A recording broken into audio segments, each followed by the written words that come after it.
Hello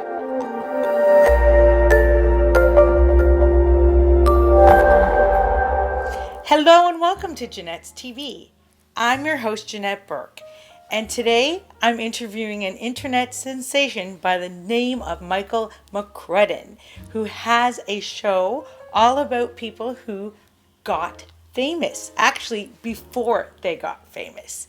Now, before I start interviewing and welcoming Michael to the show, I just want to remind you about a few things. Number one, please, if you haven't already, hit the bell and subscribe to this channel and you'll not miss one of our next videos. You'll be notified of everything. The second thing I want to remind you of is we have a Patreon link and no donation is too big or too small. We also have some wonderful Janette's TV and Janette's TV podcast merchandise. T-shirts and sweatshirts, they're top quality. They come with your choice of our logo or inspirational saying for our guests. You can check out everything else in the details below and click on whatever you need to purchase. So now, let's start the interview. Welcome to Janette's TV and podcast, Michael. Thanks for having me. You're a professional. You got it all. Thank you. But I don't know if I'm as professional as you in that it's a great story you have when going from a bartender to a absolute YouTube star sensation. Would you like to share a little bit of your story and your journey on how you were able to accomplish that? I know your channel, get this folks, his channel has 3 million subscribers. I know we want to hear how he did that, but I'll get to that next. And over 98 million views. So Michael, go ahead and share with us, please, if you can. 980 million. We're almost at 1 billion views. 980 million is what I said. So you're almost at 1 billion views. So congratulations, that's quite a feat. We'll just take it back a minute, and if you could, I'd love to hear your journey of how you went from being a bartender to a #1 YouTube TV hit sensation. I know that you did have some help in that you studied TV and production at Humber, so that I think might have come in handy, but I'm going to let you tell it. By the way, I also graduated from Humber, but not in the same program as you. I went for the PR program. Amazing. After 2 university degrees. But go ahead, tell us. I know we're all anxious to hear this. Oh, well, just the short end of the short story. No, sorry, a long story short, it's a lifelong, journey, right? Like I was a child actor and I was a model and I was doing all these things. I just couldn't figure out how to break into the entertainment industry. And after university, I got a degree. Then I went to college, got another degree, and I get odd jobs, but never enough to make a life out of it or have a career. So when I found YouTube, which some of my earlier videos were, I was trying to make commercials for the bar, or I was, making like college videos with my friends. But some of these videos started to, make $2, $10. And as soon as I made my first Before They Were Famous video, which is about 7 years ago now, a few of them, clocked in like 1 million, 500,000 views. And I said, wow, I'm never going to run out of famous people. There's, if you go through the history books, you'll never run out. So I just hit the ground running, and then we're in a new era where everyone's kind of famous on Instagram or Twitter or wherever. So it just became so abundant, and the company just exploded. Mm-hmm. So I guess one of the keys to having a successful YouTube channel is being able to figure out sort of your niche, which you were able to master. Why did you think, I'll create before they are famous? But I know you also have some offshoots of that. So how did the concept sort of come to you, and how were you able to get your content together and really niche it? I think the show relates to everyone. Anyone who aspires to be in entertainment or to perform, you want to be famous. And like, I grew up with stories where my mom would be like, Brad Pitt used to drive women in a limo, or Eminem was a cook. So that stuff resonated with me when I was doing crummy jobs and didn't have any money. I was always thinking, well, everyone started somewhere. So I think the brand appeals to everyone on that relatable aspect.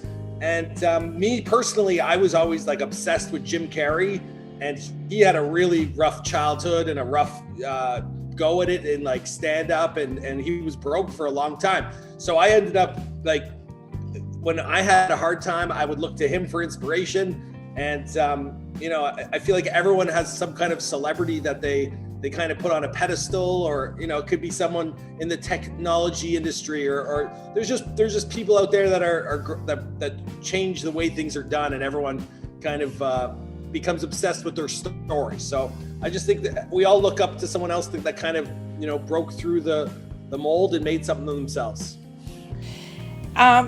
Yes, that's quite an interesting point.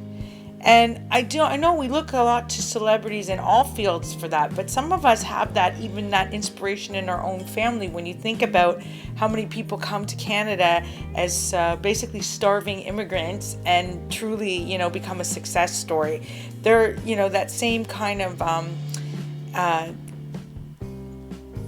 emulation can be applied, not just for celebrities, but I'm wondering one other thing. So how do you decide which celebrities you're going to feature when? It changes year to year because the internet's ramping up at such a rapid pace. Back in the day, I would do A-listers. I would do Jim Carrey, Johnny Depp, the people that were at the top when I was coming of age. But then what really started to take off was the Dan Bilzerians and the like the Chair Girl, like these internet characters where it was a bit of a mystery on how they got so many followers as opposed to how they got into a feature film. And the internet's just unraveling now that I would spend more time working on a YouTuber's bio than I would on an actor. I don't even know if we do actors that much anymore because I don't know, all the growth is really happening online. So we take suggestions from our audience. They kind of steer us in the direction of who's the next big star. But yeah, like it's been 5 years I've been doing this show like full time, and there's never been a day where I've been stuck looking for someone to do. We always have too many people to do. Mm-hmm. And you mentioned to me before, you do this for 5 years. You pump a new video out every day. How are you able to maintain that type of a schedule and not burn out? I've burned out, that's for sure. The business has evolved. When you make a bit of money, you put some in your pocket, but then you start to spread it around. I was fortunate enough, I was in the entertainment industry, or aspiring to be, that I made a lot of contacts. I was able to, get friends from college, get them into positions as writers or editors. So now I think the staff here, because it's not just one channel, we have 5 or 6, and there's about 17 people that work here. Yeah, that's quite an accomplishment in 5 years. You're really a huge success. And you also have different hosts. How were you able to find them as well? Yeah, I guess I just become like a magnet for people that like what I'm doing, and they want to join the team. One of the first hires was a girl who spoke Spanish. She went to college with me, and I said, well, we can try your show in Spanish. And she's still with me. She's a writer, a producer, a host. She's got 2 million followers. She's famous. She's a big star. So people just kind of, I'll put up a job and I'll start them on contract, part-time, see if they can mesh well. And I'm just a big believer in hard workers. So if people, can take the licks, the internet can be awfully mean as well. They can take the licks and they keep showing up and putting in the hard work. Well, there's tons of opportunity here because I'm not, I built this business, but I'll die if I have to carry all of it every day. Mm-hmm. Yes, I know that feeling, and I don't have as much staff as you. So I know that some celebrities have actually seen your episodes, and I was wondering if you ever got any feedback or commentary that, was really a standout for you, something special that you would like to share on their impression of how you handled their story. Oh my gosh, yeah. It's become kind of a thing now in the YouTube community. Within the first 24 hours, the celebrity seems to watch the video. Not all of the reactions have been positive, but some, like I've had PewDiePie react to my video and get 25 million views. Logan Paul, the biggest entertainers on the internet of all, everyone knows who I am and what I do. A big moment for me was DJ Khaled. He was, just such a big character and just so phenomenal. And when through the grapevine we got in contact, he's like, I need to meet him. And he's talking about me and his DJ Khaled voice. And to know that my show, like, I don't know, that it's reached, the A-list status, it kind of blew my hat off. And, like Drake, I've been to like basketball games and Drake knows who I am. And Drake's probably thinking if I make another video on him, he's going to have to move out of Toronto. I've been trying to get him for an interview for years. If you could help me out there. Did you ever go to like TIFF and things of those kind of caliber events to get top name celebs or no? No. They come to you? I could. I'm sure. With COVID, it's hard to do much. But no, I've been working 12 hours, so I don't get many opportunities to leave the studio. And I just think I was a little ahead on the curve of this whole Zoom and this digital wave of how things were moving. Whereas I could stand in line at TIFF and then I wouldn't get a video done if I didn't bump into a celebrity. So I just made sure I always got my work done. So do the celebrities now seek you out because they know that you can give them such huge exposure? Yeah, there's been the channel's gone through highs and lows and there's peaks and valleys and everything. But there was a time where they were knocking on my door to the point where I was like, I don't have the team or the infrastructure to manage all these requests. They want me to fly out and do it face to face. I just don't have the budget. But then there's, Drake's never gotten back to me, but like Lil Pump and all these other rappers were a big part of when the video came out. They either shared it with their fans or they answered my questions, and it's been very collaborative along the way. Well, that's just amazing what you've been able to accomplish in 5 years. I mean, I really take my hat off to you because, as you know, I'm also a YouTuber and trying to build up my channel. I had more than one as well. The main one is Janette's TV. And I've had a lot of celebrity interviews myself, but most of which I got working a red carpet at TIFF or some type of event like that with media accreditation. Because I'm coming at this from a different sort of angle than you. We have different backgrounds, but it's so amazing what you've been able to achieve. Can you just share some advice with someone like myself, or even somebody who's just getting started with a YouTube channel? What are the sort of the steps they really need to take if they want to reach a level that you've come to or you've obtained? What are some of the steps? What would you recommend that they do if they really are serious about this and making a living off of this? I tell my staff that when I started, before they're famous, I was already working on YouTube for someone else at that point, and I thought it was too late. I thought, I've missed the boat. This YouTube thing's over. And in the 5 years that I've been on it, it's only just grown exponentially. I'm still starting new shows. So if I'm still investing my time and energy, we're just in maybe not the golden era anymore, but we're still in the beginning of what this whole internet landscape is going to become. So it's never too late. And then to really make it, you're going to take a lot of licks and you're going to put in a lot of work just to make even a livable wage. Hopefully you've really got to be consistent and post daily if you can, and stay on a topic, find your niche, and just persevere. I've done it, and then every day I get a new star that breaks through. So it's totally doable. And now it's not just YouTube, right? You could be on TikTok. Well, yes, I was going to ask you, that was my next question. Where else would you recommend people go? Yeah, I think the best thing, right? People ask me, I used to say, if you're a writer, be on Twitter. If you're a model, be on Instagram. But for anyone now, go on TikTok. That they have there's no, it's not saturated, or if it is, they're sharing the growth opportunities with everyone. And we just watched, a whole generation of 16-year-olds get famous on TikTok, and we're able to leverage that into $1 million YouTube careers. So if you can blow up in one place, you can bring them over to YouTube, which obviously pays the bills. So that would be my advice. So about that YouTube paying the bills, I want to ask you this, since you're a seasoned pro at this. You must have noticed that YouTube also has gone through many changes lately, particularly with their algorithms.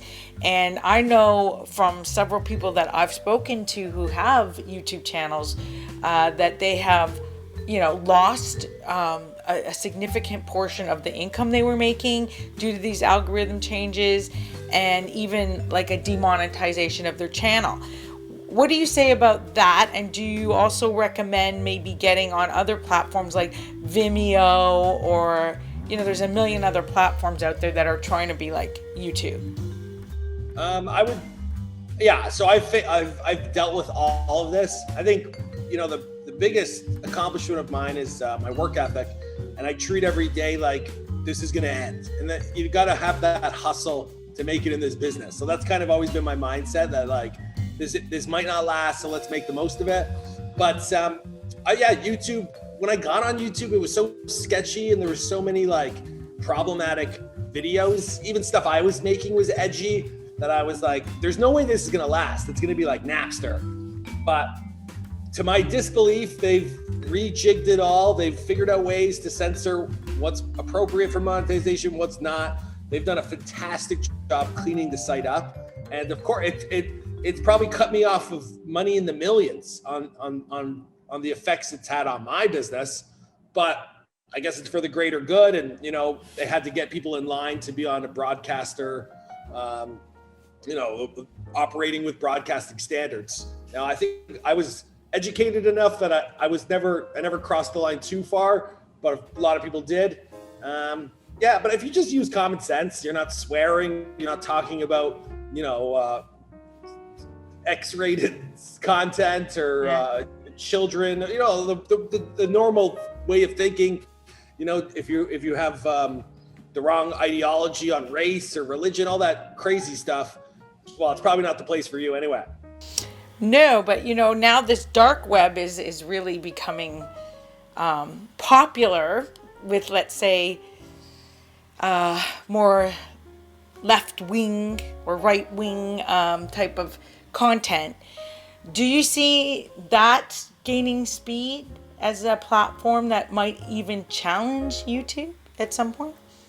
No, I don't. I think YouTube is so, like, if TikTok comes out with stories, YouTube will integrate their own stories. YouTube's the McDonald's. They're going to be a Burger King, and there's going to be a Starbucks, but Google's got this all figured out, in my opinion. But then, follow history. I'd like, the DVD was replaced the VHS, right? So there's always going to be new pockets that open up, and for some, I'm sure the dark web doesn't have great advertising rates, but for people that are more edgy and want to be, more extremist, then there's a place for them now as well. Mm-hmm. And what do you see your future looking like? What are your plans for your channel, new channels? What would you like to do that you haven't done? Things like that. Like I said, I've been just trying to stay alive. I've done a good job at maintaining growth and maintaining the brand through crazy times. But now I'm really, growing up for me, Much Music was everything. I loved the idea that there was a place in Toronto that celebrities would come to, and there was a place where people like an aspiring young Michael Mccrudden could attend, host. So I'm hoping to turn my business into a hub for other creatives and visiting celebrities. We've got this brand new studio, I got the staff, and we got the channels. So I'm trying to make this, the Much Music of the internet for Canada. Wow, that's awesome. Okay then, so I would like to also hear how, your website and your YouTube channel URLs. Let's hear about that, how people can continue to watch you, subscribe to your channels, find out more about you, maybe even call you if they want to have an interview and they're a celeb of sorts. Yeah, you got a hold of me. It's not that hard.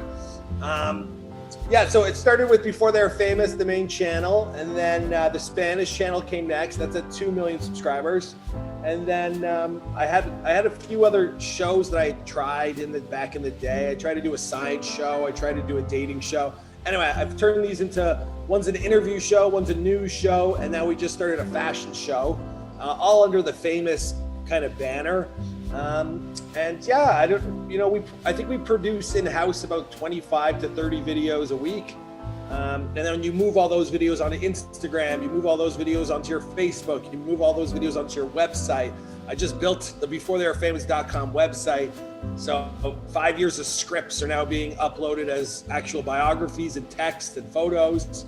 So I'm just growing out the business to anywhere I see possibility. The brand's never gonna die.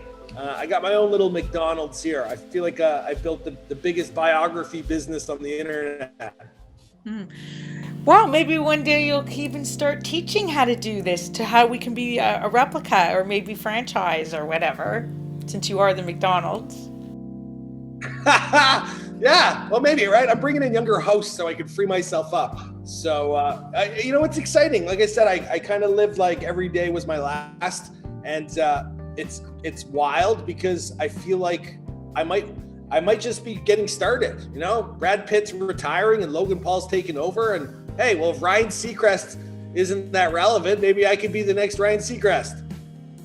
Well, it's good to dream and keep going. Can you give me your URL, please? I want my viewers to be able to find you for your website. beforetheyarefamous.com. Okay.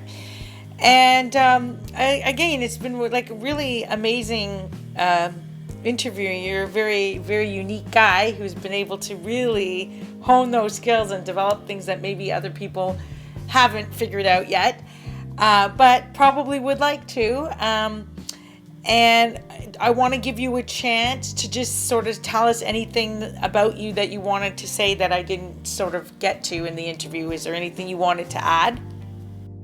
No, people just stay nice out there. Like a lot of people can be really mean on the internet, and it's funny because they probably think it's harmless, but there's people on the other side. Like I got a business here, and we see all these comments, and like I might have put on a few pounds some days. Well, I don't need to be reminded about it 10,000 times. So people be nice. Yeah, be nice. And yeah, we are living in a pandemic. Things are a little bit different. So yes, they shouldn't be making nasty comments to you. So I want to thank you so much for taking the time to be interviewed by me today. I really appreciate you coming on the show and talking to the audience. And I want to thank the audience for joining us today. Please remember to like and follow and share us with all your buddies. You can find us on Facebook, LinkedIn, Pinterest, Vimeo, YouTube, Instagram, TikTok, like you name it, we're there. Hashtag Janette's TV and podcast. And until next time, continue to be fabulous. This is Janette Burke, your host, signing off.